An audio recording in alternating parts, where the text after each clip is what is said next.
Welcome, everyone. We're going to begin tonight with the Pledge of Allegiance to be led by the members of the Boy Scouts of America, Buena Creek District, San Diego Imperial Council. And if the clerk would call the roll before we say the pledge. The record shall reflect that all members are present, with the exception of Mayor Ritter. Thank you.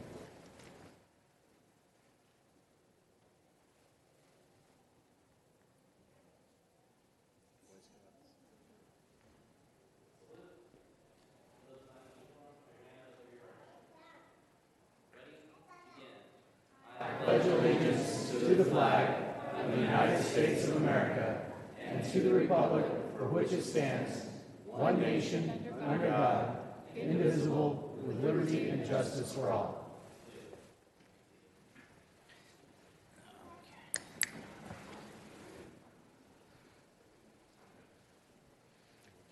And do we have an invocation this evening? Reverend Dr. Leanne Shaw with the United Methodist Church of Vista. Thank you. Let us be in an attitude of prayer. Holy and gracious one that centers, guides, creates, protects, nurtures us.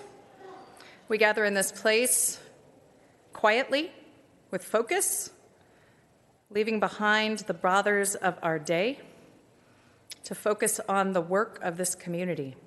Center us in, gracious God, as we give thanks for the small and the large miracles that we've been through today, for the beauty of this place. We pray, O God, for the leadership, the wisdom, the common decency, that it all be gathered here. In particular, we pray for the leadership of the city of Vista, for the city council members and all those who serve. Bring them, O God, to wisdom, so that they might govern amid conflicting interests and issues of our time. Offer them clarity about the true needs of the people who live here. Fill them, O God, with a thirst for justice and righteousness. Bring them together to work in harmony, even when there is honest disagreement. And keep us as families of this place. And forgive us, O God, when we have to drive the 78 and we hate it and we find our neighbors distressing. Bring us still to this place and equip us to call this community.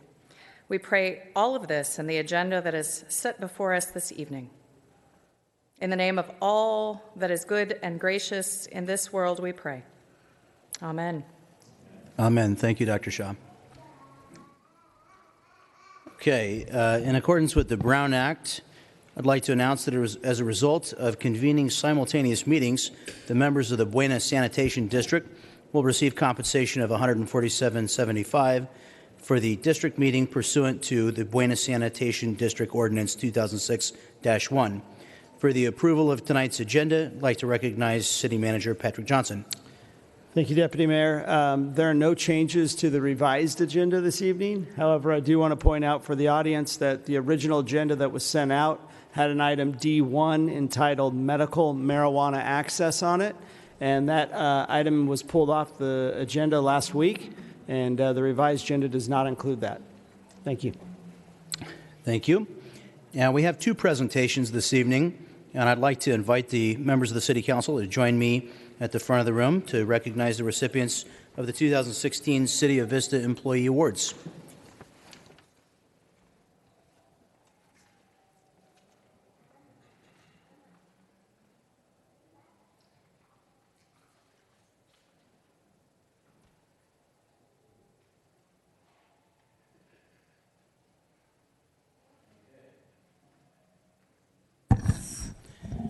First up, we have a proclamation honoring Cirillo Mariscal, who was recently recognized as the recipient of the City of Vista's Mayor's Excellence in Service Award. The proclamation reads, whereas Cirillo is an employee in the Public Works Department, Wastewater, Sewer, and Repair Division, where he serves as the crew chief, and whereas Cirillo continues to exemplify the character traits and performance standards of the ideal public works maintenance and operations professional utilizing his leadership to train less experienced wastewater team members and coming up with inventions to make their jobs easier and safer. And whereas the California Water Environmental Association recently recognized Cirillo in January at its annual awards banquet for inventing a noteworthy piece of equipment. CWEA named Cirillo the San Diego Riverside Regional Section winner of the Gadgets and Gimmicks Award. And whereas Cirillo's invention, the discharge hose roller, was specifically designed to help crews when bypass pumping is required during scheduled maintenance or a sewer system overflow. For example, when crews have to deploy and retrieve a heavy 6-inch discharge hose by hand for hundreds of feet, the potential for employee injury and fatigue increases due to handling the 50-foot sections weighing 95 pounds each. And whereas working smarter and minimizing injury was Cirillo's main incentive for creating this new device, the discharge hose roller attaches to a trailer or truck using a receiver and hitch type design. Each 50-foot hose section rolls up by hand on an aluminum spindle and spool using a crank handle attached to the reel. It is safer, easier, and more efficient for wastewater staff to now deploy and retrieve. And whereas Cirillo has worked for the city for 28 years and never rests solely on his experience or training for future success. His contributions to the city are vast and span well beyond just the Public Works Department. In addition to taking the time to thoughtfully make an invention to use at work that will benefit himself, his coworkers, and the organization as a whole, he is always willing to go above and beyond by helping other departments. Now, therefore, the mayor and the members of the Vista City Council congratulate Cirillo Mariscal for being chosen the 2016 City of Vista Employee of the Year and do hereby proclaim Wednesday, April 26, 2017 to be Cirillo Mariscal Day in the City of Vista.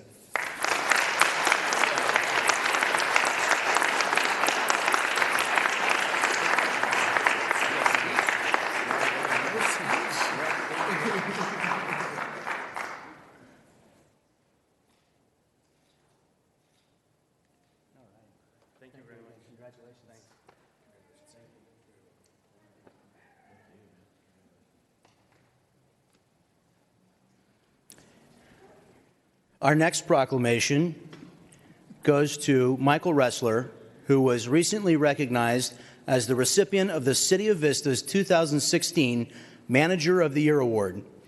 Whereas Michael was hired as a principal planner in the Community Development Department in 2015 and immediately made a noticeable positive impact on the planning division, and whereas Michael has been instrumental in taking over several complex planning projects and managing them through the public review process, including several extensive public hearings at both the Planning Commission and City Council, and whereas Michael has also shown great aptitude in handling difficult inquiries at the Development Services counter and assisting planning staff with customers. He is always willing to go above and beyond what he is expected to assist customers and employees. Regardless of his schedule, and the community development staff know that they can always count on him. And whereas Michael consistently seeks clarity and consensus among staff when considering planning questions and is a true team builder. And whereas Michael possesses a positive, upbeat attitude throughout his daily routine, his impact in community development and the city as a whole has been remarkable. Now, therefore, the mayor and the members of the Vista City Council congratulate Michael Ressler for being chosen the 2016 City of Vista Manager of the Year and do hereby proclaim Thursday, April 27, 2017 as Michael Ressler Day in the City of Vista. Congratulations.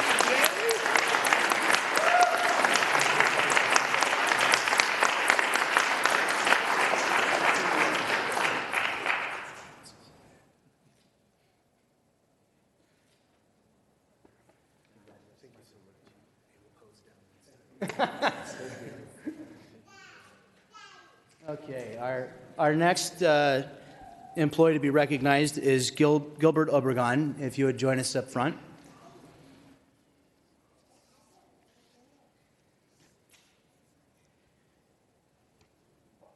Gilbert Obregon was recently recognized as the recipient of the City of Vista's 2016 Employee of the Year. And whereas Gilbert has been the sole facility maintenance employee for the Wave Water Park for almost 10 years, and whereas Gilbert takes pride in every job he completes, Gilbert always makes himself available to staff for help or mentorship.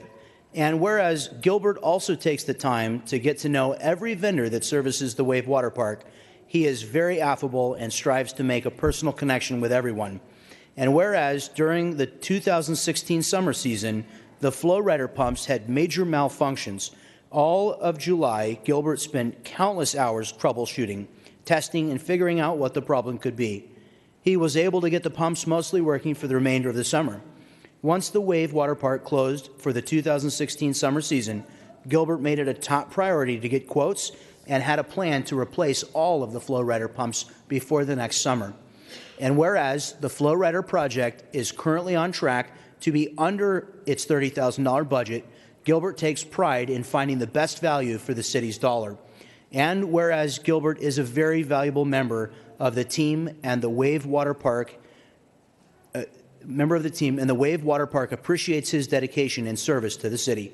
Now, therefore, the mayor and the members of the Vista City Council congratulate Gilbert Obregon for being chosen the 2016 City of Vista Employee of the Year, and do hereby proclaim Friday, April 28, 2017, as Gilbert Obregon Day in the City of Vista. Congratulations.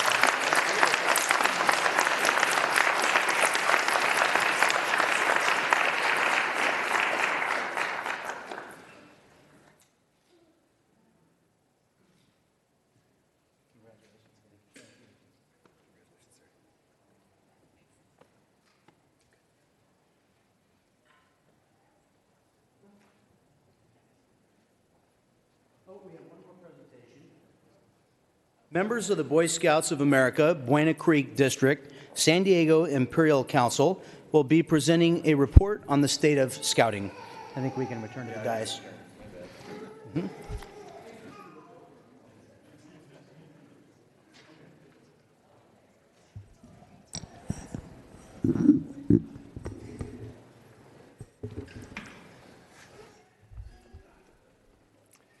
Thank you, Deputy Mayor Franklin and members of the City Council. We appreciate the opportunity to be here. And I have to say, as I was sitting here looking at these beautiful chambers, I served on the Parks and Rec Commission in the early 80s and then the Planning Commission in the mid and late 80s.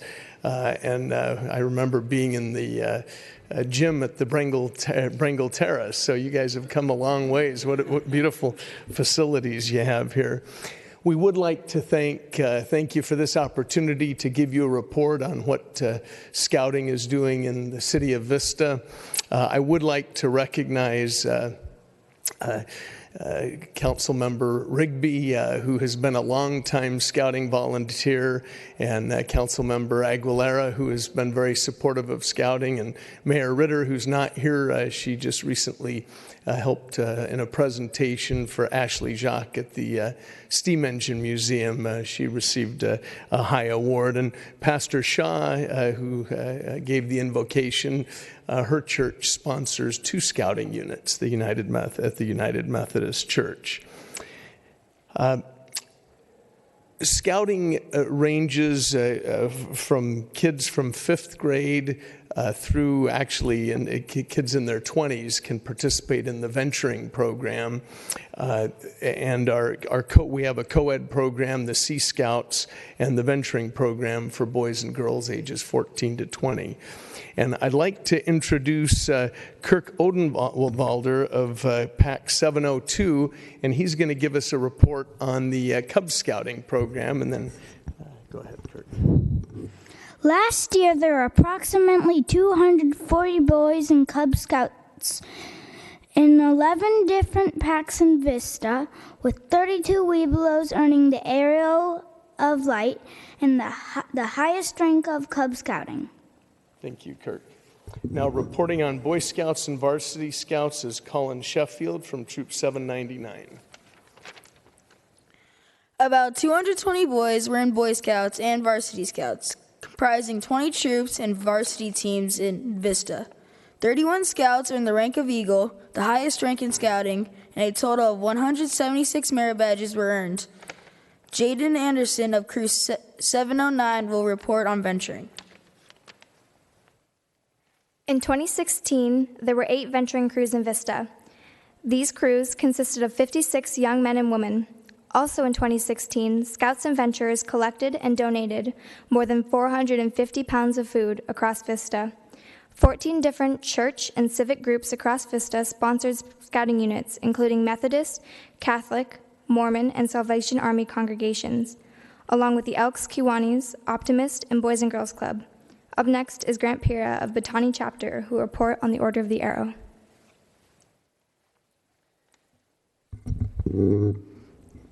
The Order of the Arrow is the honor society of the Boy Scouts of America. Members are elected by their peers and must have earned the rank of first class and have at least 15 nights of overnight camping in the previous 2 years.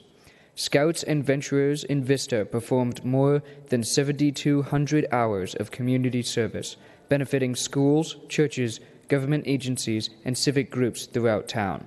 Scouts of all levels accumulated more than 300 nights of camping last year. Thank you for allowing us to report on scouting in Vista. Thank you, members of the City Council. Thank you.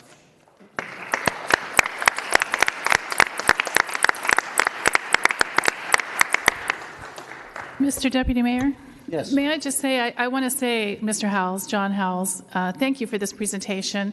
As a like you said, longtime scouter since 1999, when my son first joined Scouts, and still today, it means a lot to me, and it means a lot to the community, everything that Scouts does, and working in conjunction. When I see Matt back here from the Boys and Girls Club, you work with a lot of our community groups, and you do a lot for us. So thank you very much for being here tonight, and thank you for all that you do. You make us all very proud.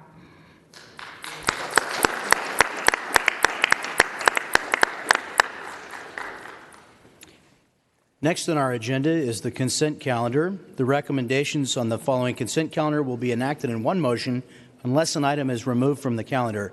Any member of the public may remove an item by submitting a request to speak card to the clerk. Items removed from the consent calendar will be considered immediately following adoption of the calendar. And there are no speaker slips. And I have a request from Councilmember Rigby to speak. I would move that we accept and approve the consent calendar as presented. I'll second it. Okay.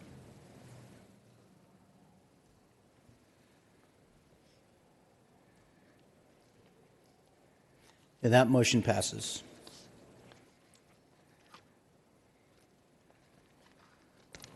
I just realized I took the clerk's job there. Okay, moving on. Discussion item 1 was removed from the calendar this evening, and so we'll move directly to discussion item 2, the fiscal year 2017-18 Capital Improvement Program Budget Overview, and our Community Development Director, John Connolly, will present the report. Thank you, Deputy Mayor and Council. This is an overview of our Capital Improvement Program, also known as the CIP.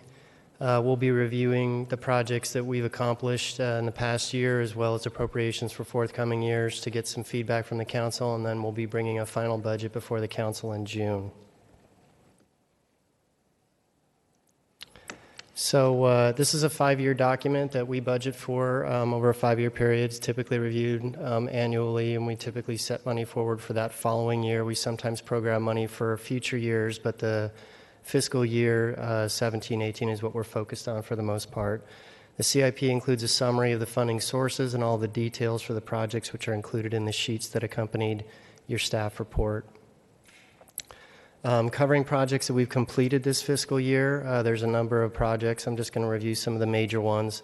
As far as parks and recreation facilities, we've spent about $1.4 million in this fiscal year. That includes completion of the skate parks, which we anticipate in June of this year, as well as some restrooms at Brengle Terrace and Buena Vista Parks, and an irrigation well that we've dug at Brengle Terrace Park that we're looking at for providing irrigation to the park itself. In the area of streets, we spent about $2.5 million, including the Slurry Seal project, which is a citywide overlay, a parking lot in the downtown area, which we spent $1 million on to be completed. Hopefully within the next week it will be opened, and sidewalk improvements at various locations throughout the city.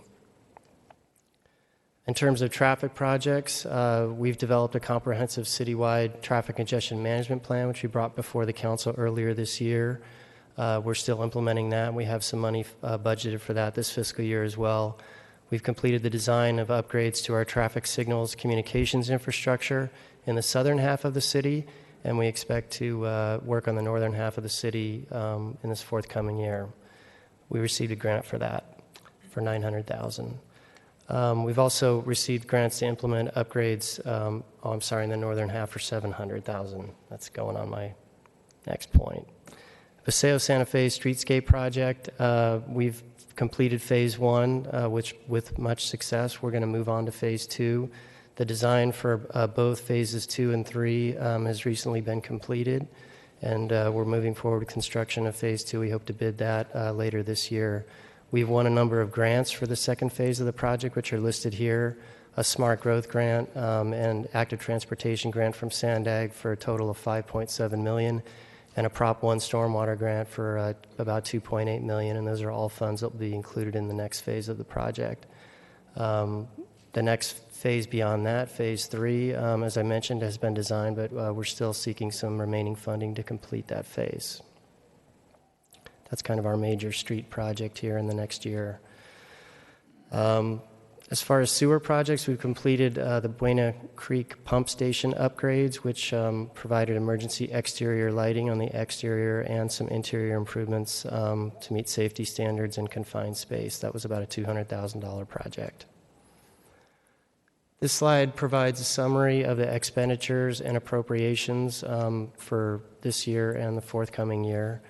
As you can note, we've spent a fair amount in the area of parks and public facilities in the past year. That's largely due to development fee increases or revenue that we received from recent development projects. About $5.4 million in streets, which is a combination of projects including our overlays, traffic signal and drainage monies, and some major money in the Vista sewer and Buena sanitation sewer projects, which are primarily related to the major Agua Hedionda line that we're upgrading through the city of Carlsbad. It's a joint project.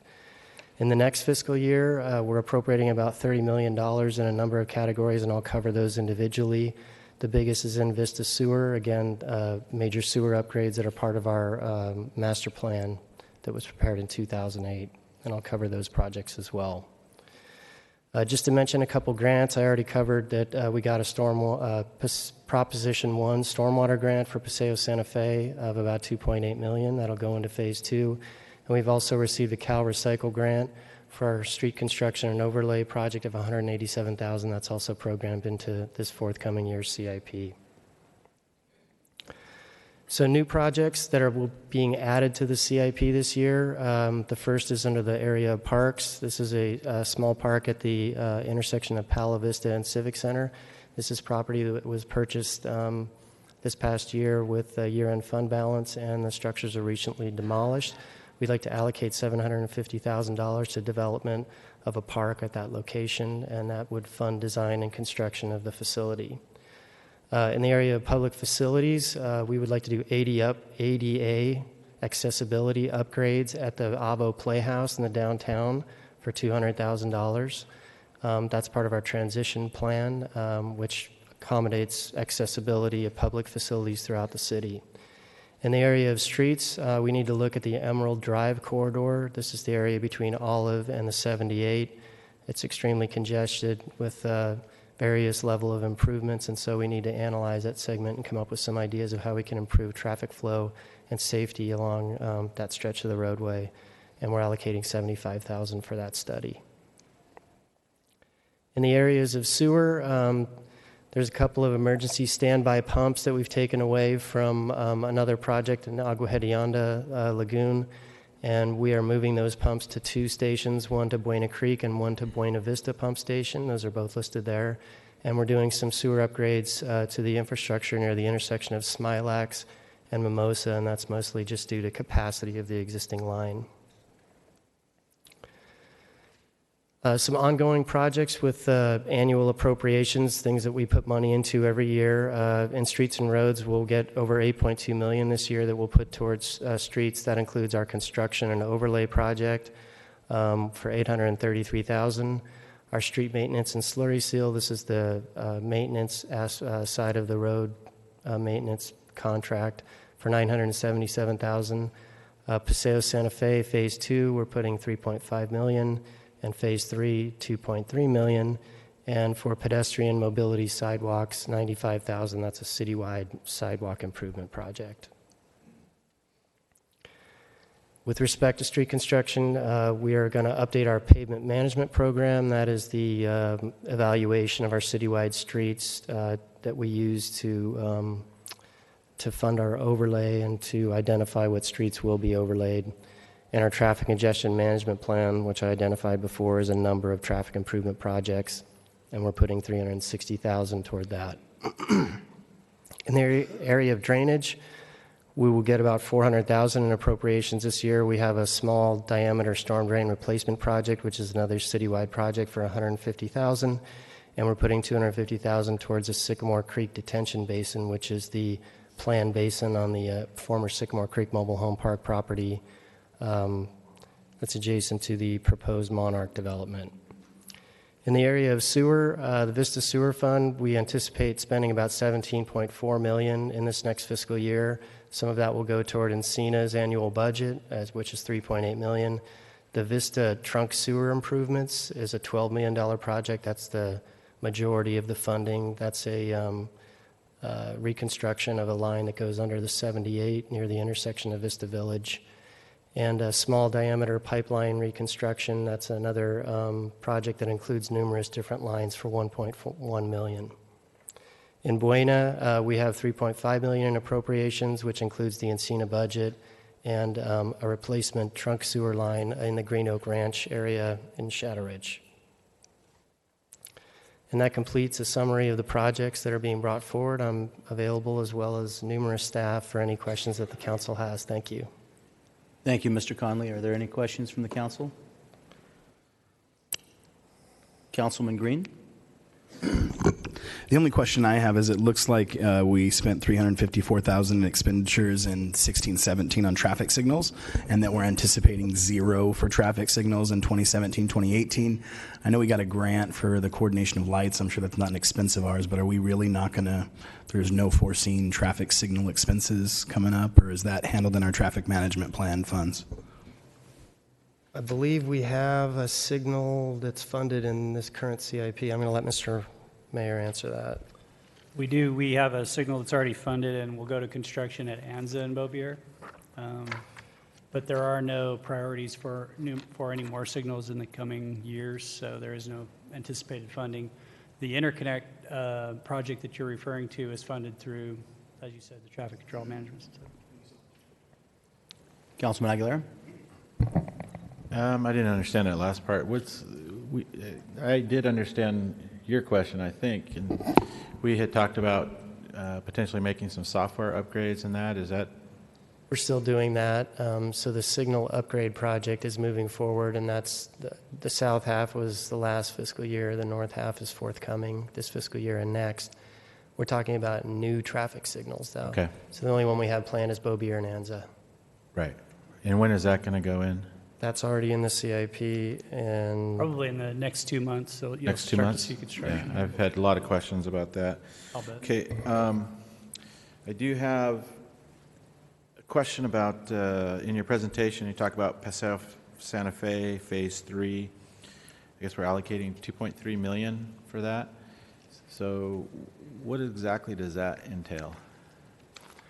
In terms of the limits of construction, or the $2.3 million? So the $2.3 million is going to do what for us?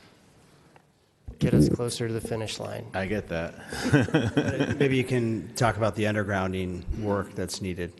Sure. So there's electrical undergrounding that needs to occur along the whole corridor, as well as all the surface improvements and wet utilities. We're trying to put some of that work into the Phase 2 project to go as far down as we can and eliminate that later work so that Phase 3 can be less time and money to build. And so the money we're putting toward Phase 3, we pretty much believe we have Phase 2 funded for as much as we can.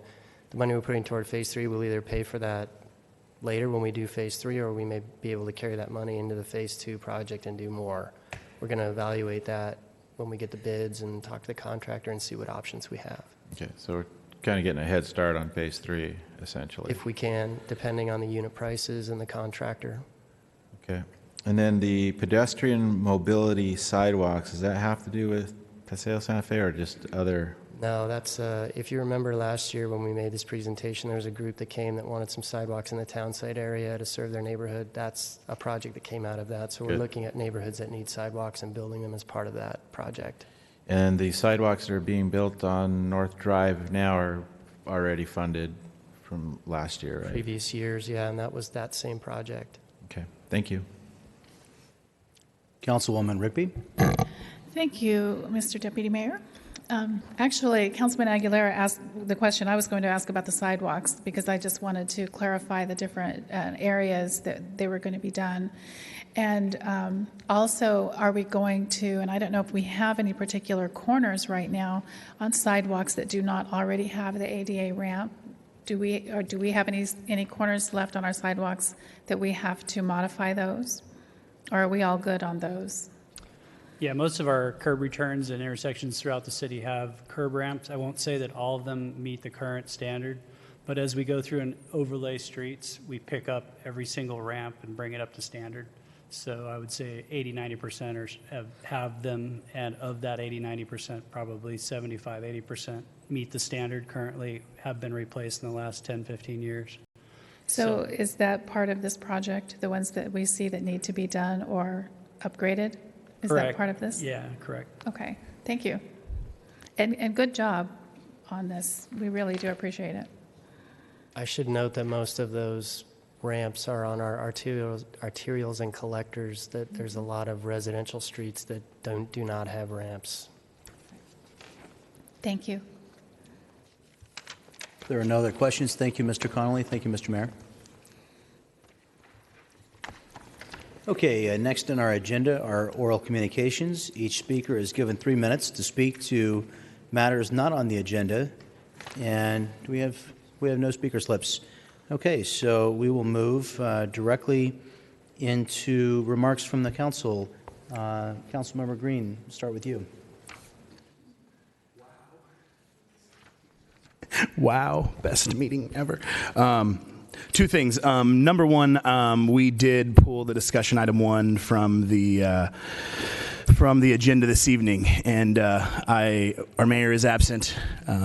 We discussed it as a council and pulled it. But I do feel like after getting the policy from staff, getting their map, I personally would like to get as much information as possible, collaborate with our community as much as possible, and I would actually recommend that we authorize staff to hire an outside agency to conduct a poll or survey of our community when it comes to medical marijuana, as far as, just whatever questions an outside agency would want to say. We don't want them led either way, but I think this is a historic vote that we're going to be completing as a council. It's a big deal, and I think that it was right to pull it off of the agenda.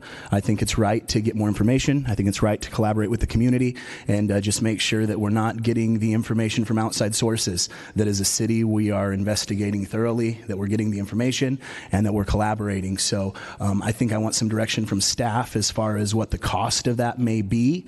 But I think within reason that there's no cost that's too much when it comes to getting the correct information before making a decision like this. So that's the first thing. I do have more, but that's the first thing I just wanted to say here, because I know a lot of people were kind of wondering why we did and what we were doing. So that's first. So just a question for you. Go ahead. I would say that in terms of a cost estimate to hire an outside opinion research firm, it's approximately somewhere between $20,000 and $25,000 to do a survey of somewhere between 400 and 600 residents in Vista.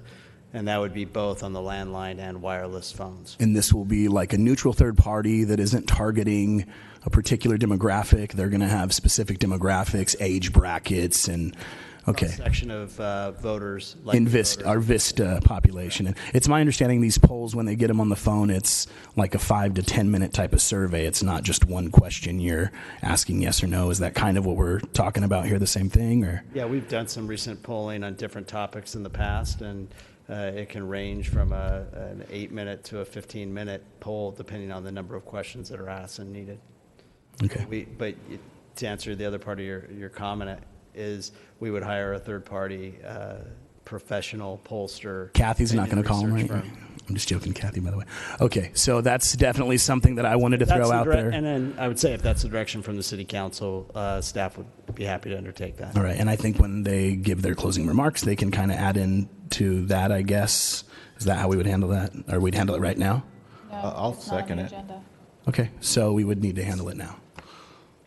So I'll second it. No? Do we need a motion or a sense of council to direct the city This manager? is a sense of council issue. Motion wouldn't be appropriate under council comments. Okay, so no motion. It's just a matter of consensus as you're... Anyway, so that's number one. The other thing is last week there was a lot of discussion about the budget in the finance department. And, I work with all these people. I'm going to be working with them for a very long time. And our finance department has been commended in this county as being one of the best finance departments in any city in the county. And, the budget that we went over last week, that's why we go over it in front of you guys. A lot of times, the only times we get to discuss is here at council. But we are in a great fiscal position as far as our city is concerned. The way the budget's been presented has been presented like that for the last 12 to 15 years. And we are doing great as a city. We are in a great financial position, it looks like, from meeting with my city. So I just want to say after the last meeting that thank you, Finance, for doing a great job. Thank you for presenting the budget. I know we tasked you with a lot of work. I'm looking forward to see what you come back with. But just as a council member, I want to thank you for doing a great job and doing great for all the citizens in Vista. And that is all I got this week. Thank you. Councilwoman Rigby. Thank you. Just to comment on Councilman Green's discussion, I think that's more of a discussion than we can have here tonight for an item that's not on the agenda. That's a discussion, to me, that should be had as a discussion item, not something that we can do tonight, even on consensus for that, because there are comments and discussion to be had about that. But moving on to my remarks, I was in Sacramento last week and on Wednesday and sat in on one of the hearings, AB 805 and Assembly Bill 805, which would reorganize the way that SANDAG, San Diego Association of Governments, of which Vista is one of the 18 cities in the county that belong to SANDAG. And that assembly bill is written to reorganize the way SANDAG has their voting and to, in my opinion, when you read the bill, tries to transfer power of SANDAG to the cities of San Diego and Chula Vista in perpetuity, leaving the other cities and the county of San Diego with less of a voice at SANDAG. And so there were quite a few people from San Diego who went up to Sacramento to be at the hearing and to speak in opposition of it. It was heard at the local government committee, and it passed out of that committee on a 5-4 vote. And it was heard Monday yesterday at the Transportation Committee hearing, and I didn't hear if it passed out of that committee, and if it did, it next is supposed to go to the Appropriations Committee.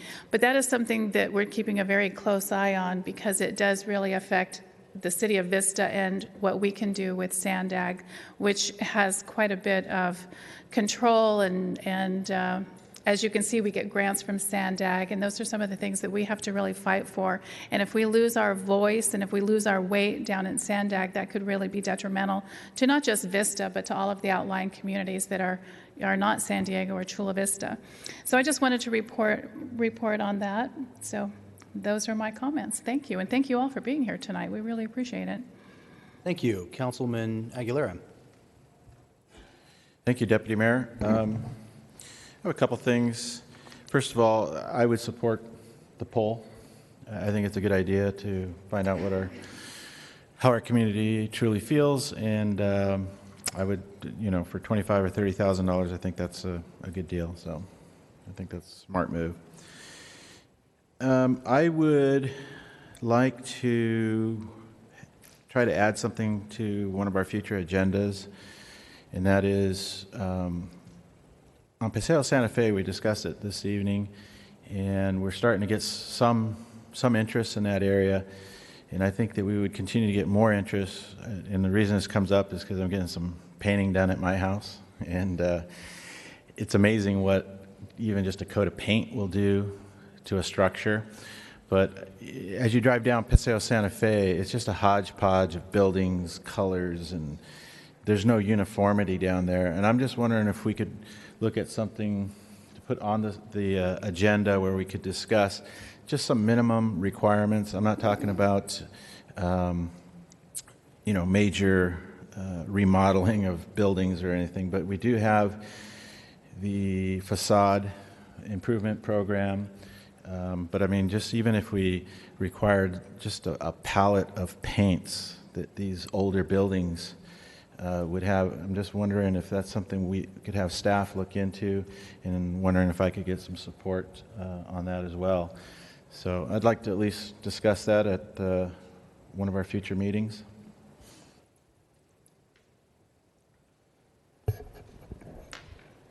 I would agree with that. Thank you. So I guess I got a couple more things. Sure, go ahead. Okay. I just want to give a quick update on the NCTD route changes. We've had several meetings, outreaches, and had some here in Vista at the Vista Library.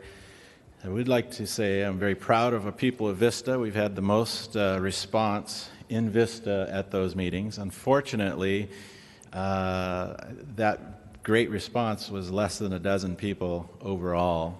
As much as NCTD was trying to do some outreach, we couldn't get enough people to show up at those meetings. But we did get some feedback through social media, which is good, and I think that's something that NCTD is learning, that maybe social media might be one of the better ways to reach out to people. But we did get some positives, and we got some good feedback from people. So there are a lot of route changes. If you're interested, please go on to the NCTD website, or you can contact me and I can let you know about the routes here. There's only one route here in Vista, the 335, that's looking to be eliminated because it is covered by the 334. And the last but not certainly not least is this Saturday we're going to have district meetings. I'm assuming the city manager is going to go over it, but appreciate if people could show up to those. We're going to have them throughout the city. Starting Saturday morning, we'll have 3 meetings, and would love to have your participation. Thank you. Before I read the remarks that staff has kindly prepared for me for announcements, I'd like to say that I, too, think it would be a wise use of our time and resources to ask the staff to prepare a poll to investigate the attitudes and opinions of voters in the city of Vista toward an issue that will change. Either way we decide on it is going to have a dramatic impact on our citizens. So I think doing some real due diligence to understand what a large number of voters are thinking, I think is very important. First, for announcements, I want to invite the public to participate in any of the following 3 public meetings to be held for Vista residents to provide input on the proposed boundaries for individual district elections.